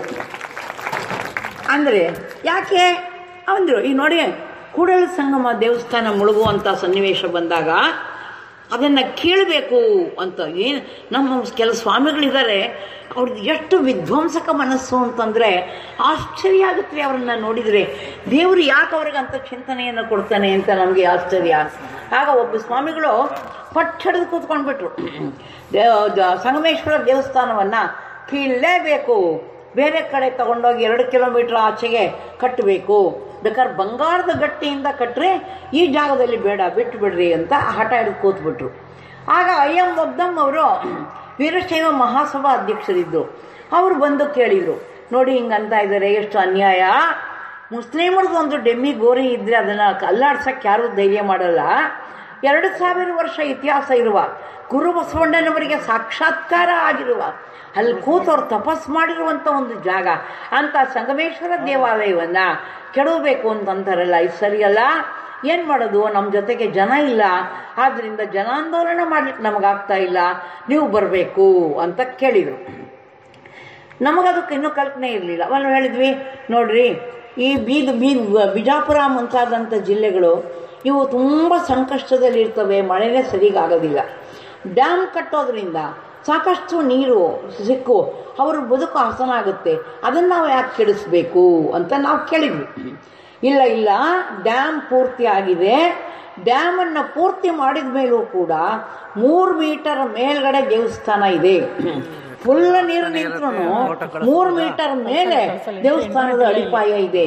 ನನಗೆಲ್ಲ ಗೊತ್ತು, ನಾನು ಎಂಜಿನಿಯರು, ಆದ್ದರಿಂದ ಅದನ್ನು ಮೂಲ ಜಾಗದಲ್ಲಿ ಉಳಿಸ್ಕೊಳ್ಳಿಕ್ಕೆ ಬರುತ್ತೆ ಅಂತ ಹೇಳಿದರು. ನಮಗೆ ಕನ್ವಿನ್ಸ್ ಆದಮೇಲೆ ನಾವು ಬಂದ್ವಿ. ಏನ್ರಿ, ಅಲ್ಲಿ ತನಕ ನಾವು ಅದ್ರ ಕಡೆ ಆಸಕ್ತಿ ವಹಿಸಿರಲಿಲ್ಲ. ಕನ್ವಿನ್ಸ್ ಆದಮೇಲೆ ಬಂದು ಎಲ್ಲವನ್ನು ಅಧ್ಯಯನ ಮಾಡಿ ಅವರೆಲ್ಲ ಚಿತ್ರಗಳು ಮ್ಯಾಪ್ ಮೂಲಕ ತೋರಿಸಿದ್ರು.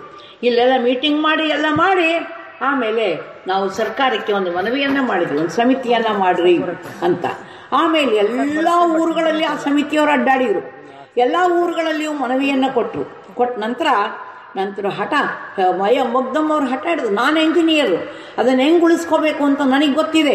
ದೇವಸ್ಥಾನದ ಕೆಳಭಾಗದಲ್ಲಿ ಮಣ್ಣಿನ ಪದರ ಇವೆ, ಆ ಮಣ್ಣಿನ ಪದರವನ್ನು ಕೆಮಿಕಲ್ ಗ್ರೋಟಿಂಗಿಂದ ಗಟ್ಟಿ ಮಾಡೋಕ್ಕೆ ಬರುತ್ತೆ, ಆದ್ದರಿಂದ ಖಂಡಿತ ನಾವು ಮಾಡೋಣ, ಅಲ್ಲೇ ಉಳಿಸ್ಕೊಳ್ಳೋಣ ಅಂತಂದು. ಅವಾಗ ನಮ್ಮದು ಹೋರಾಟ, ಅವ್ರದ್ದು ಟೆಕ್ನಿಕಲ್ ನಾಲೆಡ್ಜು. ಕಡೆಗೆ ಒಂದು ಟೆಕ್ನಿಕಲ್ ಕಮಿಟಿ ಮಾಡಿದರು. ಟೆಕ್ನಿಕಲ್ ಕಮಿಟಿಯವರು ಮುಂದೆ ಮೊಗ್ದಮ್ ಅವರು ವಾದ ಮಾಡಿದರು. ವಾದದಾಗ ಒಪ್ಪಿಕೊಂಡ್ರು. ಟೆಕ್ನಿಕಲ್ ಕಮಿಟಿಯವರು ದೊಡ್ಡ ಎಂಜಿನಿಯರ್ಸು ಒಪ್ಕೊಂಡು ಮೂಲ ಜಾಗದಲ್ಲಿ ದೇವಸ್ಥಾನ ಉಳಿಸ್ಬೇಕು ಅಂತ ನಿರ್ಣಯಕ್ಕೆ ಬಂದರು. ಬಂದ ಮೇಲೆ ಮತ್ತೆಲ್ಲ ಕಿತ್ತಿಟ್ಟಿದ್ದು ಕಲ್ಲುಗಳಿದ್ವಲ್ಲ, ಕಿತ್ತು 2 ಕಿಲೋಮೀಟರ್ ದೂರ ಇಟ್ಟಿದ್ರು. ಮತ್ತೆ ಅವೆಲ್ಲವನ್ನ ತಗೊಂಡೋಗಿ ಜೋಡಿಸಿ ಇವತ್ತಿರೋ ಹಂಗೆ ದೇವಸ್ಥಾನವನ್ನು ಮಾಡಿದ್ರು. ಏನು ಅಂದರೆ ಇದನ್ನ ಯಾಕೆ ಹೇಳ್ತಾ ಇದ್ದೀನಿ, ಇಂಥ ಒಂದು ದೊಡ್ಡ ಹೋರಾಟ ನಡೀತಿದ್ರೆ ಒಂದು ದಿನವಾದರೂ RSSನವ್ರು ಬಂದ್ರ? ಒಂದು ದಿನವಾದರೂ. ಏಕೆ, ಅವರಿಗೆ ರಾಮ ಅಷ್ಟೇ ದೇವರ, ಸಂಗಮೇಶ್ವರ ಅಲ್ವಾ? ಸಂಗಮೇಶ್ವರ ಅವರಿಗೇನು ಸಂಬಂಧ ಇಲ್ವಾ? ಬರೀ ರಾಮನಿಗೋಸ್ಕರ ಮಾತ್ರ ಈ ದೇಶ ತೊಡಕ್ಕೂ ತಯಾರಿದ್ದಾರಲ್ಲ ಅಂದಾಗ ನೋಡಿ, ಆಗ ಕಡೆಗೆ ಜಯ ನಮಗೆ ಸಿಕ್ತು. ಎಲ್ಲ ಸ್ವಾಮಿಗಳು ನಮ್ಮ ವಿರುದ್ಧ ಏನು ಹೋರಾಡಿದ್ರಲ್ಲ ಎಲ್ಲ ಕೈ ಇಚ್ಚಿಕೊಂಡ್ರು ಹೊಟ್ಟೆ ಕಿಚ್ಚಿನಿಂದ. ಅಯ್ಯೋ ವಿಶ್ವನಾಥ್ ರೆಡ್ಡಿ ಮುದ್ನಾಳ್ ಅವರನ್ನು ಅಧ್ಯಕ್ಷರು ಮಾಡಿದರು. ಅವರು ನಮಗೆ ತುಂಬ ಆತ್ಮೀಯರು. ವಿಶ್ವನಾಥ್ ರೆಡ್ಡಿ ಮುದ್ನಾಳು ತುಂಬ ಅಂದರೆ ತುಂಬ ಆತ್ಮೀಯರಿದ್ದರು. ಒಮ್ಮೆ ಆಕ್ಸಿಡೆಂಟ್ ಆಗಿತ್ತು ನನಗೆ ಅಪ್ಪಾಜಿಯವ್ರಿಗೆ, ಗಂಗಮ್ಮಾತಾಜಿ ಎಲ್ಲರೂ ಸೇರಿ ಒಂದು ಕಾರ್ನಾಗ ಹೋಗ್ತಿದ್ವಿ. ದೊಡ್ಡ ಆಕ್ಸಿಡೆಂಟ್ ಆಗೋಯ್ತು. ಆದಾಗ ಅಲ್ಲೊಂದು ಮೆಡಿಕಲ್ ಕಾನ್ಫರೆನ್ಸ್ ನಡೀತಾ ಇತ್ತು ಗುಲ್ಬರ್ಗಾದಲ್ಲಿ. ಈ ವಿಷಯ ಗೊತ್ತಿರ್ತಿದ್ದಂಗೆ ಪಾಪ ಅವರು ದೊಡ್ಡ ದೊಡ್ಡ ಡಾಕ್ಟರ್ಸನ್ನು ಆ್ಯಂಬುಲೆನ್ಸ್ ಕೊಟ್ಟು ನಾವಿರೋ ಜಾಗಕ್ಕೆ ಸೇಡಮ್ ಹತ್ರ ನಮ್ಮಿರೋ ಜಾಗಕ್ಕೆ ಕಳಿಸ್ಕೊಟ್ಬಿಟ್ರು ವಿಶ್ವನಾಥ್ ರೆಡ್ಡಿ ಮುದ್ನಾಳ್ ಅವರು. ಹೀಗಾಗಿ ಮತ್ತೆ ಕರ್ಕೊಂಡೋಗಿ ಹಾಸ್ಪಿಟ್ಲಿಗೆ ಸೇರಿಸಿ ನಮ್ಗೆ ಯಾರಿಗೂ ಈ ಪ್ರಜ್ಞೆ ಇಲ್ಲ, ಏನು ಎಚ್ಚರ ಇಲ್ಲ, ಏನೂ ಇಲ್ಲ ಅಂದಾಗ ಎಲ್ಲ ಅವರೇ ವ್ಯವಸ್ಥೆ ಮಾಡಿದರು. ಊರೊಳಗೆ ಕಲೆಕ್ಷನ್ ಮಾಡಿದರು, ಖರ್ಚು ನೋಡಿಕೊಂಡ್ರು, ಇದೆಲ್ಲ ಮಾಡಿದರು. ನಿಜ ಇದೆಲ್ಲ ಉಪಕಾರ, ನಾವು ಸಂತೋಷ ಪಡ್ತೀವಿ. ಆಗ ಒಂದು ದಿನ ಬಂದು ವಿಶ್ವನಾಥ್ ರೆಡ್ಡಿ ಮುದ್ದಾಳ್, ಮಾತಾಜಿಯವರೇ ದಯವಿಟ್ಟು ನಮ್ಮ ಮಾತಿಗೆ ಬೆಲೆ ಕೊಡಿ ಎಂದು. ಏನ್ರಿ? ಏನಿಲ್ಲ, ದೇವಸ್ಥಾನನ ಮೂಲ ಜಾಗದಲ್ಲಿ ಉಳಿಸ್ಕೋಬೇಕು ಅಂತ ಹಠ ಮಾಡಬೇಡ್ರಿ, ಬೇರೆ ಕಡೆ ತುಂಬ ಸುಂದರವಾಗಿ ಕಟ್ಕೊಡ್ತೀವಿ ನಾವು ಅಂದರು. ನಾನಂದೆ, ಏನ್ರಿ ನೀವು ಹೇಳೋದು? ನಾನು ಇವಾಗ ಹಂಗೆ ಹೇಳಿದ್ರೆ ಏನಂತಾರೆ ಗೊತ್ತೇನೋ, ಮಾತಾಜಿನ ಹುಚ್ಚಾಸ್ಪತ್ರೆಗೆ ಸೇರಿಸ್ಬೇಕು ಅಂತಾರೆ ಅಂತ ಹೇಳಿದೆ. ಯಾಕಂದರೆ ಇಷ್ಟು ದಿನಗಳ ಕಾಲ ದೇವಸ್ಥಾನ ಮೂಲ ಜಾಗದಲ್ಲಿ ಉಳಿಬೇಕು ಅಂತ ಹೇಳಿ ದೊಡ್ಡ ಹೋರಾಟ ಮಾಡಿ ಈಗ ನಾನು ಹಂಗಂತ ಹೇಳಿಬಿಟ್ರೆ ಮಾತಾಜಿಯವ್ರಿಗೇನೋ ತಲೆ ಕೆಟ್ಟಿದೆ ಅಂತ ಕಾಣುತ್ತೆ, ಹಿಂಗೆ ಟರ್ನ್ ಆಗಿಬಿಟ್ರು, ಇಲ್ಲ ಏನೋ ಆಮಿಷಕ್ಕೊಳಗಾದ್ರೋ ಏನೋ ಯಾವ ದುಡ್ಡಿನ ಆಸೆಗೊಳಗಾದ್ರು ಅಂತ ಎಲ್ಲಾದರೂ ಉಂಟಾ? ಖಂಡಿತ ಸಾಧ್ಯ ಇಲ್ಲ. ಅಂದಾಗ ನೋಡಿ, ಅವರಿಗೆ ಪ್ರಸಾದಕ್ಕೆ ವ್ಯವಸ್ಥೆ ಮಾಡಿದ್ವಿ. ಅಂದರೆ ನಮ್ಗೆ ಆತ್ಮೀಯರು ಅಂತ ಊಟ ಮಾಡಲಿಲ್ಲ. ನೀವು ಒಪ್ಪಿದರೆ ಮಾತ್ರ ನಾನು ಊಟ ಮಾಡ್ತೀನಿ, ಇಲ್ಲದೆ ಇದ್ರೆ ಮಾಡಲ್ಲ ಅಂದರು. ನಾವು ಹೇಳಿದ್ವಿ, ಇಲ್ಲ, ಇಂಥ ವೈಯಕ್ತಿಕವಾದ ವಿಷಯಕ್ಕೋಸ್ಕರ ಒಂದು ದೊಡ್ಡ ಸತ್ಯವನ್ನು ಬಲಿ ಕೊಡೋಕ್ಕೆ ನಾವು ತಯಾರಿಲ್ಲ ಅಂತ ಹೇಳಿದ್ವಿ. ಏನ್ರಿ, ಇಂಥವು ಭಾಳ ಘಟನೆಗಳಾಗಿದ್ದಾವೆ, ಭಾಳ ಅಂದರೆ ಭಾಳ ಘಟನೆಗಳು. ಅದಕ್ಕೆ ಇಂಥ ಸಂದರ್ಭದಲ್ಲಿ ನೋಡ್ತೀವಿ ಏನು, ನಾವೊಂದು ತತ್ವನಿಷ್ಠೆಯಿಂದ ಬದುಕಬೇಕಾಗ್ತದೆ. ಇವತ್ತು RSSನವರು ನಮ್ಮ ಕಷ್ಟ ಸುಖಕ್ಕೆ ಅವರು ಎಂದೂ ಬರೋದಿಲ್ಲ. ಅವ್ರು ಏನಿದ್ರೂ ಸಹಿತ ರಾಮ ಜನ್ಮಭೂಮಿಯನ್ನು ಉಳಿಸೋದಕ್ಕೋಸ್ಕರ ಯಾವ ತ್ಯಾಗ ಮಾಡೋಕ್ಕೂ ಅವ್ರು ತಯಾರಿದ್ದಾರೆ. ಅಂದಾಗ ನಮ್ಮ ರಕ್ಷಣೆಯನ್ನು ನಾವು ಮಾಡ್ಕೋಬೇಕಾದ್ದು. ನಮ್ಮ ರಕ್ಷಣೆ ಅಂದರೆ ನಾವೇನು ಯಾರ ಜೊತೆ ಜಗಳ ಆಡೋರಲ್ಲ, ಏನಲ್ಲ, ನಮ್ಮ ಜನಕ್ಕೆ ಸಂಸ್ಕಾರ ಕೊಡ್ತೀವಿ ಅಷ್ಟೇ. ನಾವು ಜನಗಳಿಗೆ ಸಂಸ್ಕಾರ ಕೊಟ್ಟು ಅವರನ್ನು ತರಬೇತಿಗೊಳಿಸೋದು ಅಷ್ಟೇ ನಮ್ಮ ಕೆಲಸ. ಅಂದಾಗ ಇಂಥದ್ದು ಮಾಡ್ತಾ ಇದ್ದೀವಿ. ಆ ಕಾರಣಕ್ಕಾಗಿ ನಿಮಗೆ ಹೇಳ್ತಿದ್ದೀನಿ, ಈಗ ಈ ಒಂದು ರಾಷ್ಟ್ರೀಯ ಬಸವದಳ ಇವತ್ತಿನ ದಿನ ಅದರ ಒಂದು ಅಧಿವೇಶನ ನಡೀತಾ ಇದೆ. ಈಗ ನಮ್ಮ ಶರಣರಾದಂಥ ಶಂಕರ ಬಿದ್ರಿಯವರು ಅದಕ್ಕೆ ಚಾಲನೆಯನ್ನು ಕೊಡೋರಿದ್ದಾರೆ. ಹೀಗೆ ಒಂದು ಉದಾತ್ತವಾದಂಥ ಉದ್ದೇಶದಿಂದ ನಾವು ರಾಷ್ಟ್ರೀಯ ಬಸವದಳವನ್ನು ಮಾಡಿದ್ದೀವಿ. ಸಮಾಜವನ್ನು ಸಂಘಟನೆ ಮಾಡಬೇಕು. 3 ಧರ್ಮದ ಗುರಿ ಏನಪ್ಪ ಅಂದರೆ, ಒಂದು ಸಂಸ್ಕಾರವನ್ನು ಕೊಡುವುದು, 2ನೇದು ಸಂಘಟನೆಯನ್ನು ಮಾಡುವುದು, 3ನೇದು ಸಹೋದರತ್ವವನ್ನು ಬೆಳೆಸುವುದು, 4ನೇದು ಸಮಾನತೆಯನ್ನು ಬೆಳೆಸುವುದು. ಒಂದು ಧರ್ಮ ಏನೇನು ಮಾಡಬೇಕು ಅಂತಂದರೆ ಸಂಸ್ಕಾರ ಕೊಡೋದು ಮೊದಲನೇದು. ಜನಗಳಿಗೆ ಸಂಸ್ಕಾರ, ಬೌದ್ಧಿಕ, ಆಧ್ಯಾತ್ಮಿಕ, ನೈತಿಕ ಸಂಸ್ಕಾರ. ಅದಾದ ಮೇಲೆ ಸಂಘಟನೆಯನ್ನು ಮಾಡುವುದು, ಎಲ್ಲರನ್ನು ಕೂಡಿಸೋದು. ಯಾಕೆಂದರೆ ಒಂದು ಕಡೆ ಕಲ್ಲು, ಒಂದು ಕಡೆ ಸಿಮೆಂಟು, ಒಂದು ಕಡೆ ನೀರು ಇದ್ದರೆ ಅದಕ್ಕೆ ಮನೆ ಅನ್ನೋದಿಲ್ಲ. ಅವೆಲ್ಲವನ್ನು ಸೇರಿಸಿ ಒಂದು ಗೋಡೆ ಕಟ್ಟಿ ಮಾಡಿದಾಗ ಮನೆ ಅಂತಾರೆ. ಹಾಗೆ ಸಮಾಜ ಸುಮ್ಮನೆ ಜನ ಬದುಕ್ತಾರೆ ಎಂದು ಮಾತ್ರಕ್ಕೆ ಅದಕ್ಕೆ ಸಮಾಜ ಅಂತ ಯಾರೂ ಹೇಳೋದಿಲ್ಲ. ಒಂದು ವ್ಯವಸ್ಥಿತವಾದ ಸೂತ್ರದಿಂದ ಆ ಸಮಾಜವನ್ನು ಕಟ್ಟಿದರೆ ಮಾತ್ರ ಅದು ಸಮಾಜ. ನಮ್ಮ ಧರ್ಮವನ್ನು, ನಮ್ಮ ಸಮಾಜವನ್ನು ಕಟ್ಟಿರುವ ಸೂತ್ರ ಯಾವುದು? ಇಷ್ಟಲಿಂಗ. ಗುರು ಬಸವಣ್ಣನವರ ಉದ್ದೇಶ ಏನಿತ್ತು? ಆ ಇಷ್ಟಲಿಂಗದ ಮೂಲಕವಾಗಿ ಇಡೀ ಸಮಾಜವನ್ನು ಕಟ್ಟಬೇಕು ಅನ್ನುವಂಥದ್ದೇ ಅವ್ರಿಗಿತ್ತು. ಅದಕ್ಕೆ 3ನೇದು ಸಮಾನತೆ. ಎಲ್ಲರಲ್ಲಿ ಒಂದೇ ಧರ್ಮದ ಅನುಯಾಯಿಗಳಲ್ಲಿ ಭಿನ್ನ ಭೇದವನ್ನು ಮಾಡಬಾರ್ದು, ಎಲ್ಲರೂ ಸಮಾನರು. 4ನೇದಾಗಿ ಸಹೋದರತ್ವ. ಎಲ್ಲರೂ ಕೂಡ fatherhood of God, motherhood of humanity. ನಾವು ದೇವರನ್ನು ನಂಬಬೇಕು, ಸಹೋದರತ್ವ ಜನಗಳಲ್ಲಿ ನಂಬಬೇಕು ಅನ್ನುವಂಥದ್ದನ್ನು ಕಲಿಸ್ಕೊಟ್ರು. ಹೀಗೆ ಒಂದು ರೀತಿಯ ವಿಶೇಷವಾದಂಥ ಸಾಧನೆಯನ್ನು ಗುರು ಬಸವಣ್ಣನವರು ಮಾಡಿ ನಮಗೆ ಮಾರ್ಗದರ್ಶನವನ್ನು ಮಾಡಿದ್ದಾರೆ. ಅದಕ್ಕೆ ಅವರ ತತ್ವಗಳನ್ನು, ಆದರ್ಶಗಳನ್ನು ಬಿತ್ತಬೇಕು ಸಮಾಜದಲ್ಲಿ ಎನ್ನುವಂಥ ಉದ್ದೇಶಕ್ಕಾಗಿ ಈ ರಾಷ್ಟ್ರೀಯ ಬಸವದಳವನ್ನು ಮಾಡಲಾಗಿದೆ. ಮತ್ತು ರಾಷ್ಟ್ರೀಯ ಬಸವದಳದ ಈ ಒಂದು ವಾರ್ಷಿಕೋತ್ಸವ ಕಾರ್ಯಕ್ರಮ ನಡೀತಾ ಇದೆ. ಇದಕ್ಕೆ ಚಾಲನೆಯನ್ನು ನಾವು ಕೊಡ್ತಾ ಇದ್ದೀವಿ. ಆಮೇಲೆ ನಮಗೆ ಒಂದು ಸಂತೋಷದ ವಿಷಯ ಏನಪ್ಪ ಅಂದರೆ, ಈ ವರ್ಷ ನಮ್ಮ ಜಂಗಮ ಮೂರ್ತಿಗಳ ಸಾಲಿಗೆ ಮತ್ತೊಬ್ಬರು ಜಂಗಮ ಮೂರ್ತಿಗಳು ಈಗ ಸೇರಿಕೊಂಡಿದ್ದಾರೆ. ಏನು ಅವರು? ಬಸವಪ್ರಕಾಶ ಸ್ವಾಮಿಗಳು. ಏನು ಮಾಲೆ ಕೊಡಮ ಅಂತ, ಬಸವಪ್ರಕಾಶ ಸ್ವಾಮಿಗಳು ಅಂತ ಭಾಳ ಭಾಳ ಕ್ರಾಂತಿಕಾರಿ ವಿಚಾರದವರು. ನನಗೆ ತುಂಬ ಸಂತೋಷ ಅನ್ನಿಸ್ತಾ ಇದೆ. ಅವರ ಮನೆಯವರಿಗೆ ಮಾತ್ರ ದುಃಖ ಆಗಿದೆ, ನಮಗೆ ಗೊತ್ತಿದೆ. ಯಾಕಂದರೆ ಒಬ್ಬನೇ ಮಗ, ತುಂಬ ಆಸ್ತಿವಂತರು, ತುಂಬ ಆಸ್ತಿವಂತರು, ಮಗ ಒಬ್ಬನೇ. ಶ್ರೀ ಗುರು ಬಸವಲಿಂಗಾಯ. ಆ ಕಡೆ ತಿರುಗಿ. ಹೀಗಾಗಿ ಅವರು ತ್ಯಾಗವನ್ನು ಮಾಡಬೇಕು ಅಂತ ಹೇಳಿ ಅವರು ಮನಸ್ಸನ್ನು ಇದ್ದಕ್ಕಿದ್ದಾಗೆ ಮನಸ್ಸನ್ನು ಮಾಡಿಬಿಟ್ರು.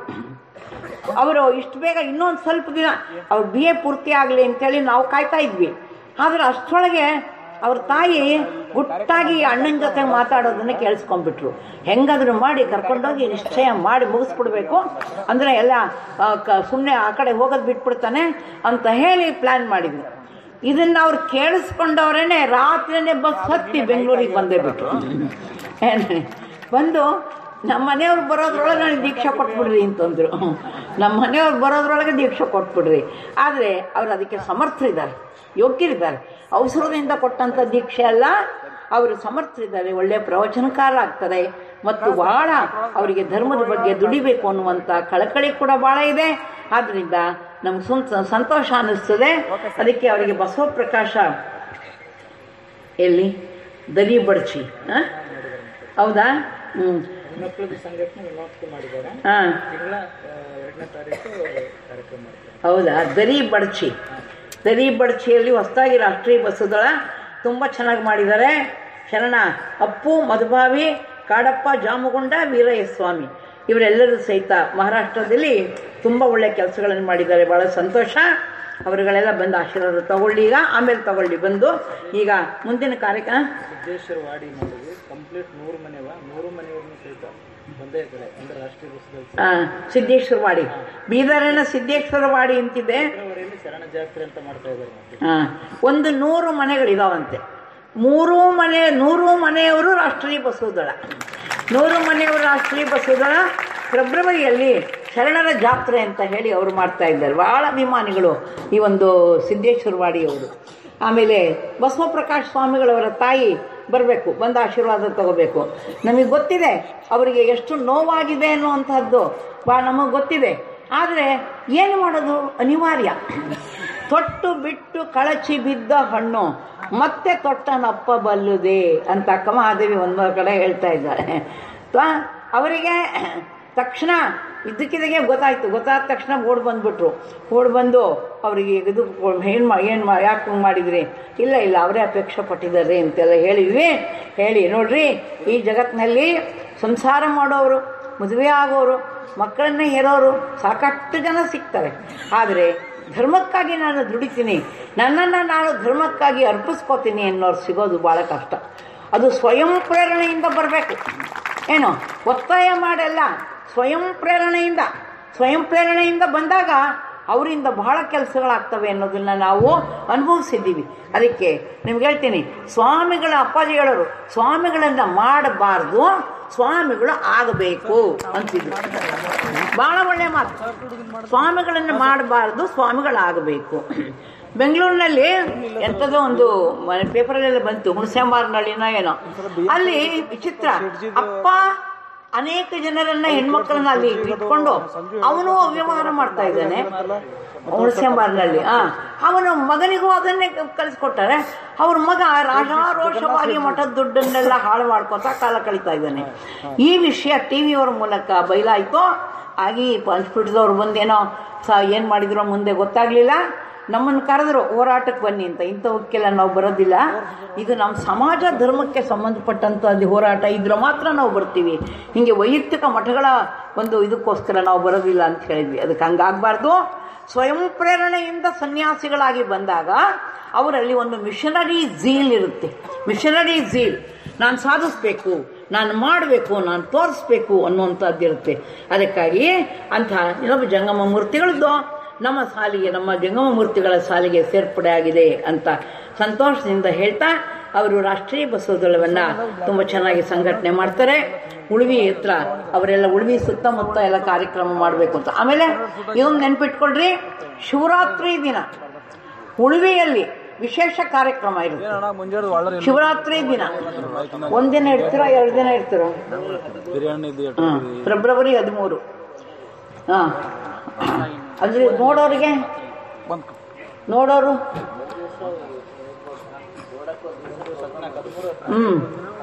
ಅದಕ್ಕೆ ಈಗ ಮೊದಲನೇ ದಿನ ನೋಡ್ಬಿಡ್ಬೇಕು, ಎರಡನೇ ದಿನ ಪೂಜೆ ಮಾಡಿಕೊಂಡು ಊರಿಗೆ ಹೊರಟ್ಬಿಡ್ಬೇಕು. ಹೌದು. ಈಗ ತಿಳ್ಕೊಳ್ರಿ, ನಮ್ಮ ಸಮಾಜದ ಅತಿ ಮುಖ್ಯವಾದಂಥ ಕ್ಷೇತ್ರಗಳು, ಜೀವಂತವಾಗಿ ಉಳಿದಿರೋ ಕ್ಷೇತ್ರ ಅಂದರೆ ಉಳುವಿ. ಏನ್ರಿ, ನಮಗೆ ಆಶ್ಚರ್ಯ ಆಗ್ತಾ ಇದೆ. ಈಗ ಬಸವ ಕಲ್ಯಾಣಕ್ಕೆ ಒಂದು ಹೊಸ ರೂಪ ಬರ್ತಾ ಇದೆ, ಆ ಮಾತು ಬೇರೆ. ಆಮೇಲೆ ಗೌಡಲ ಸಂಗಮಕ್ಕೂ ಈಗ ಹೊಸ ರೂಪ ಬಂದಿದೆ, ಅದು ಮಾತು ಬೇರೆ. ಕಾಡಿನಲ್ಲಿ, ದಟ್ಟವಾದ ಕಾಡಿನಲ್ಲಿ ಅನೇಕ ನದಿಗಳು ಹರಿತಾ ಇದ್ದಂಥ ಆ ಪ್ರಯಾಣಗಳಲ್ಲಿ ಹೆಂಗೆ ಜನ ಹೋಗ್ತಿದ್ರು, ಹೆಂಗೆ ಕಾಪಾಡ್ಕೊಂಡು ಬಂದಿದ್ದಾರೆ, ಉಳುವಿ ಕ್ಷೇತ್ರವನ್ನ ಹೇಗೆ ಕಾಪಾಡ್ಕೊಂಡು ಬಂದಿದ್ದಾರೆ ಅಂದರೆ ನಮಗೆ ಆಶ್ಚರ್ಯ ಅನ್ನಿಸ್ತಾ ಇದ್ದೇನೆ. ಎಷ್ಟು ಕಾಡು ಅಂತೀವಿ, ಆ ಕಾಡಿನಲ್ಲಿ ಹೋಗಿ ಜಾತ್ರೆಗಳಲ್ಲಿ ಭಾಗವಹಿಸಿ, ಅದಕ್ಕೆ ಅದು ಬಸವಣ್ಣನವರ, ಚನ್ನಬಸವಣ್ಣನವರ ಒಂದು ದೈವಿ ಶಕ್ತಿ ಅಂತ ನಮಗನ್ನಿಸ್ತಾ ಇದೆ. ಆ ಕಾರಣದಿಂದ ಅದು ಒಂದು ಜಾಗೃತವಾದಂಥ ಜಂಗಮ ಕ್ಷೇತ್ರ. ಇಂಥ ಒಂದು ಜಂಗಮ ಕ್ಷೇತ್ರದಲ್ಲಿ ನಾವು ಒಂದು ಏನು ಮಾಡೋದು, ಹಲ್ಲಿದ್ದವ್ರಿಗೆ ಕಡಲೆ ಇಲ್ಲ, ಕಡಲೆ ಇದ್ದವ್ರಿಗೆ ಹಲ್ಲಿಲ್ಲ ಅನ್ನಂಗೆ ನಮ್ಮ ಹತ್ರ ದುಡ್ಡಿಲ್ಲ, ಸಾಲ ಮಾಡಿ ಈಗ ಜಾಗ ತೊಗೊಂಡಿದ್ದೀವಿ, ಇನ್ನು ಸಾಲ ತೀರಿಸ್ಬೇಕು, ಸಾಲ ತೀರಿಸಿಲ್ಲ ಪೂರ್ತಿ. ಪಾಪ ಅವನು ಒಳ್ಳೆ ಮನುಷ್ಯ, ಅವನು ನಂಬಿ ನಮ್ಮನ್ನು ಕೊಟ್ಬಿಟ್ಟಿದ್ದಾನೆ, ರಿಜಿಸ್ಟರ್ ಮಾಡಿ ಕೊಟ್ಬಿಟ್ಟಿದ್ದಾನೆ. ಈಗ ನಾವು ದುಡ್ಡು ಕೊಡೋದು ಅಷ್ಟೇ ನಮಗೆ ಕೆಲಸ ಅಂದಾಗ ಇಷ್ಟು ನಾವು ಇದು ಮಾಡ್ತೀವಿ. ಆದರೆ ಉಳಿಸ್ಕೋಬೇಕಾಗಿದೆ, ನಮ್ಮ ಶರಣರ ಸ್ಥಾನಗಳನ್ನು ಉಳಿಸ್ಕೋಬೇಕಾಗಿದೆ. ಅದರಲ್ಲಿಯೂ ಕೂಡ ಉಳುವಿ ಶರಣರು ಹುತಾತ್ಮರಾದಂಥ ಸ್ಥಳ. ಏನ್ರಿ, ನಮ್ಮ ವಚನ ಸಾಹಿತ್ಯಕ್ಕೆ ಆಶ್ರಯವನ್ನು ಕೊಟ್ಟಂತಹ ದಟ್ಟವಾದ ಅರಣ್ಯ ಉಳುವಿ. ಅದಕ್ಕೆ ನಿಜವಾಗ್ಲು ಈಗ ಇವೆಲ್ಲ ಬಯಲುಸೀಮೆಯಲ್ಲಿರೋ ಕ್ಷೇತ್ರಗಳು. ಆದರೆ ಉಳುವಿ ಇದೆಯಲ್ಲ, ಕಾಡು, ಕಾಡಿನಲ್ಲಿ ಏನು ನಿಮಗೆ ಅಲ್ಲಿ ಬಂದ್ಬಿಟ್ರೆ ಇಷ್ಟು ಖುಷಿ ಆಗುತ್ತೆ ಅಂತಂದರೆ, ಗಿಡ ಮರ ಸಂಪತ್ತು ಅವುಗಳ ಮಧ್ಯದಲ್ಲಿ ಇರೋದು ಅಂದರೆ ಅಷ್ಟು ಸಂತೋಷ ಅನ್ನಿಸ್ತದೆ. ಅದಕ್ಕೆ ಉಳುವಿ ಚನ್ನಬಸವೇಶ್ವರ ದೇವಾಲಯದವರು ಕೂಡ ಸಹಕಾರವನ್ನು ಮಾಡ್ತಾ ಇದ್ದಾರೆ. ಹೀಗೆ ನಾವು ಫೆಬ್ರವರಿ 13ನೇ ತಾರೀಕು ಸಾಮೂಹಿಕ ಲಿಂಗ ಪೂಜೆಯನ್ನು ಇಟ್ಕೊತೀವಿ. ಸಾಮೂಹಿಕ ಲಿಂಗ ಪೂಜೆ ಫೆಬ್ರವರಿ 13ನೇ ತಾರೀಕು. ಅಲ್ಲಿ ನೋಡುವಂಥ ಜಾಗಗಳಿದ್ದಾವೆ. ಒಂದು ಚನ್ನಬಸವಣ್ಣನ ಮಹಾಮನೆ, ಎರಡನೇದು ಆಕಳಗವಿ, ವಿಭೂತಿ ಗವಿ, ರುದ್ರಾಕ್ಷಿ ಗವಿ ಅಂತ ಹೇಳಿ ಚಿಲಿಮೆ, ಹರಳಯ್ಯನ ಚಿಲಿಮೆ, ಇವೆಲ್ಲ ನೋಡುವಂಥ ಸ್ಥಳಗಳಿದಾವೆ. ಅದಕ್ಕೆ ಅದೆಲ್ಲ ನೋಡಲಿಕ್ಕೆ ಒಂದು ದಿನವಾದರೂ ಬೇಕು. ಹಾಗೆ ನೀವು 12ನೇ ತಾರೀಕೆ ಬಂದುಬಿಟ್ರೆ, 12ನೇ ತಾರೀಕು ನೀವಿದ್ದು 13ನೇ ತಾರೀಕು ಬೆಳಗ್ಗೆ ಪೂಜೆ, ಸಾಮೂಹಿಕ ಪೂಜೆಯನ್ನು ಮುಗಿಸ್ಕೊಂಡು ಆಮೇಲೆ ನೀವು ನಿಮ್ಮ ಊರುಗಳಿಗೆ ನೀವು ತೆರಳಬಹುದು. ಅದಕ್ಕೆ ನೀವು ಹೇಗೆ ಈಗ ಕೂಡಲ ಸಂಗಮಕ್ಕೆ ತಪ್ಪದೆ ಬರ್ತಾ ಇದ್ದೀರೋ, ಬಸವ ಕಲ್ಯಾಣದ ಕಲ್ಯಾಣ ಪರ್ವಕ್ಕೆ ಹೆಂಗೆ ಬರ್ತಾ ಇದ್ದೀರೋ, ಹಾಗೆ ಇನ್ನು ಮೇಲೆ ಪ್ರತಿ ವರ್ಷ ಶಿವರಾತ್ರಿ ದಿನ ಈ ಒಂದು ಉಳುವಿ ಕ್ಷೇತ್ರದ ದರ್ಶನಕ್ಕೆ ಬರಬೇಕು ನೀವು ಅಂತ ಹೇಳಿ ನಿಮಗೆಲ್ಲ ತಿಳಿಸ್ತಾ, ಇಂದಿನ ಕಾರ್ಯಕ್ರಮವನ್ನು ಉದ್ಘಾಟನೆ ಮಾಡಲಿಕ್ಕೆ ಬಂದಿರುವಂಥ ಶರಣ ಶಂಕರ ಬಿದ್ರಿಯವರು ಧರ್ಮಾಭಿಮಾನಿಗಳು. ಅವರು ಕೂಡ ಖಂಡ ತುಂಡವಾಗಿ ಮಾತನಾಡ್ತಾರೆ. ಏಕೆಂದರೆ ಕೆಲವರು ಮುಚ್ಚಿಟ್ಟು ಮಾತಾಡಿದರೆ ಅವರು ಹಾಗಲ್ಲ, ಸತ್ಯವನ್ನು ನೇರವಾಗಿ ಹೇಳ್ತಾರೆ. ಅದು ನಮಗೆ ತುಂಬ ಸಂತೋಷ ಅಂತ ಅನ್ನಿಸ್ತಾ ಇದೆ. ಅದಕ್ಕಾಗಿ ಅವರಿಗೆ ಪರಮಾತ್ಮನು, ಸೃಷ್ಟಿಕರ್ತ ಲಿಂಗದೇವನು ಆಯುಷ್ಯ, ಆರೋಗ್ಯ, ಭಾಗ್ಯ ಎಲ್ಲ ಕೊಡಲಿ ಅಂತ ಹಾರೈಸಿ ಈಗ ಅವರು ಉದ್ಘಾಟನೆ ಮಾಡಬೇಕು ಅಂತ ಹೇಳಿ ಸೂಚಿಸ್ತಾ ಇದ್ದೀನಿ. ಜೈ ಗುರು ಬಸವೇಶ, ಹರ ಹರ ಮಹಾದೇವ್.